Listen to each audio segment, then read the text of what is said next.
Alright guys, naatraso kami. Paahon na kami dun sa tulay.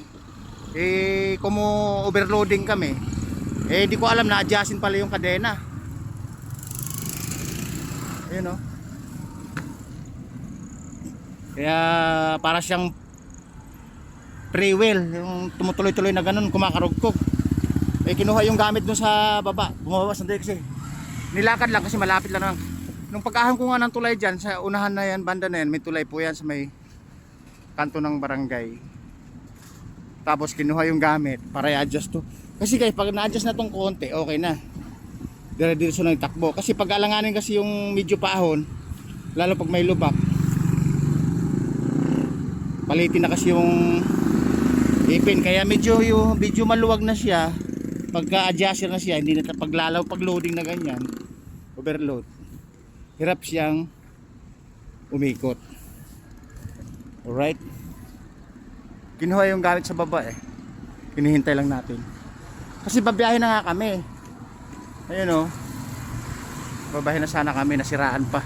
Hindi naman nasiraan, ibig sabihin pwede naman pagtiyagaan, dire-diretso. Kaya lang nag-iingay yung kadena kasi nga parang nawawala yung kagat gawa ng mabigat nga yung karga namin, sidecar sa trolley. Magkano yan? Kulang 600 yan plus ito, di ba? Kulang sa tonelada. Dire-diretso na sana kami. Guys, medyo matagal yung hinihintay natin. Siguro may 5 minutes na. Alright. Kasi nga, adjust nga natin to para diretso na biyahe, wala nang aberya. Hindi ko nalaan kanina sa bahay na maluwag pala yan. Basta alis lang, pagkapuno, alis na lang kami kaagad. Ayun ang ugali ko, pag napuno, alis na agad Hindi ko alam na adjustin pala yung kadena. O nga pala, andito tayo sa terminal namin. Terminal ng 5 star at saka Baliwag. Yung building na yan. Right? Dito po tayo. Yun sa, alam nyo guys, yung mga nakapilang tricycle dyan, may mga followers ko yan, 3, 2, o 5. Kasi pag dumadaan ako dito, may humihiyaw sa akin, nakakilala sa atin. 3 ang followers dun, 4, 5, ganun. Right. Ayan na guys. Ayan. Kumuha ng gamit.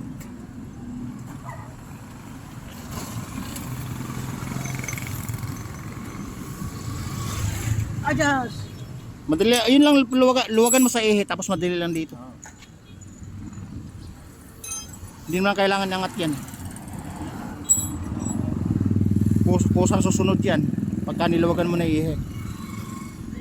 Kaya lang sapak na sapak, huwag yung ano.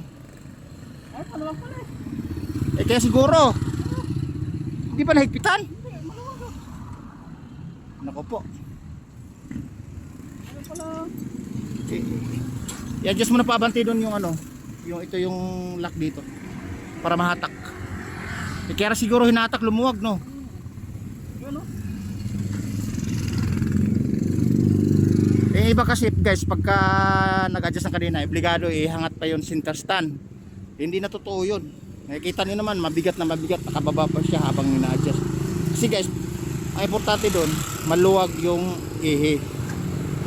Sige pa. Dito mo nahatakin masyado kasi yan ang pwersang lumuwag kanina kasi yan ang walang laban kanina kanina parang gitara yung ano Butang hindi lang kahon, busina ng busina yung naka-luxury. Tanga rin siya, ba't tumutok siya? Alam niyang gano'n kung umatos ka din, nagbangga siya. Wala din Umuburtik pa sa akin, tinulak mo ba ako nun? Oo. Binaba mo yung yung sidecar, binaba mo, iniwan mo, Iniwan ko doon. tinulak mo. Oo. Hindi ako sa gitna. Hindi ba niya nakita na nag-freewheeling yung karak gumaganon? Kita niya yung overloading kasi guys, nandun sa pag-ahon namin sa tulay, may nakatutok sa likuran na luxury car, kulay puti. Hindi pa, higpitan mo pa, adjust mo pa. Ngayon, nakala siguro dire-diretso, hindi niya alam overloading, adjustin yung kadena. Ba't lumubog to? Ganyan talaga yan. Kaya pa i-adjust to. Maluwag pa ba? Medyo malihigpit na huwag mo pilitin. Mahigpit na pala eh. Oh. I-try ko ngayon. Teka. I-try ko ngayon na doon adjust mo. Tignan mo yung sentro ng gulong baka mamaya katulad sa kaibigan natin ang in-adjust guys na kadena puro right lang, puro hinigpitan na right, puro right din yung takbo. Kaya sumisigsag-sigsag. Walang left. Oo, bad lang, wala no. Oh, pambihira. Guys, diretso na sana kami sa bintahan. Kaso nga lang, mas mahina, malapit pa naman, may makukuha ng gamit. Kaysa naman dadaan pa kami ron, mga istorbo sa mga vulcanizing, hiram ng gamit. Dito, malapit lang, lalakarin lang. Malapit lang yung kabahay namin dyan at saka dito sa terminal. Sabi ko nga dyan, sa gawin namin mga palulos tayo dyan. Alright. Maluwag. Nakalimutan siguro higpitan yan. Kasi in-adjust ko nung isang linggo yata yan, isang araw. Ay, na-adjust mo pare? O baka naman siguro matagal na rin ginagamit yan, ba't lumuwag nakalimutan siguro higpitan yan. Kaya nagbago yung nagbago ng timpla sa kabilang side. Ang sabi ng bata ka rin na inigpitan niya lang ito kahapon eh. Hinigpitan, bakit lumuwag? Maluwag siguro, baka hindi niya siguro nakikpitan to. Ayun maluwag eh. Alright guys, nakita nila na pinakita ko lang yung routine kung paano kami nisiraan sa malapit sa lugar namin. Alright, bababa ko muna kasi road test ko bago kami alis uli para mahigpitan na naman. Alright, babu!